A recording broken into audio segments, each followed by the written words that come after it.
Mike Reeves said dit baie mooi. The triune God is the love behind all love, the life behind all life, the music behind all music, and the beauty behind all beauty.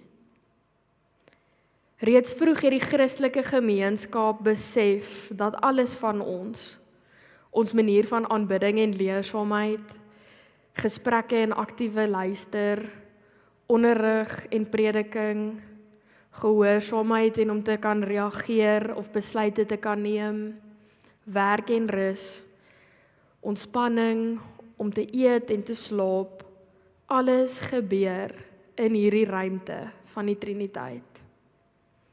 Alles gebeur in die teenwoordigheid en werking van God die Vader, God die Seun en God die Heilige Gees.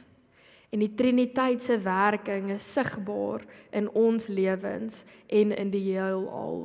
En daarvoor kan ons net dankbaar wees, al is daar klomp goed van die Triniteit wat ons nie verstaan nie.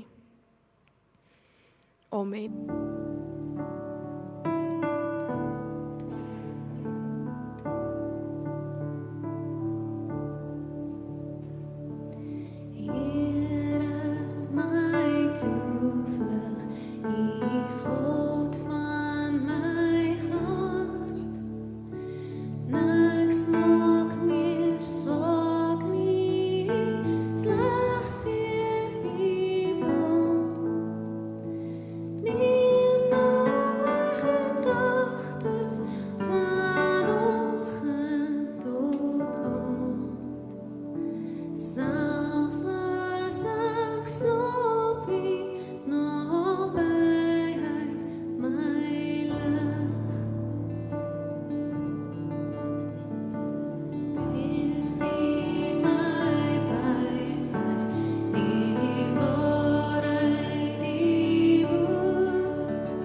True.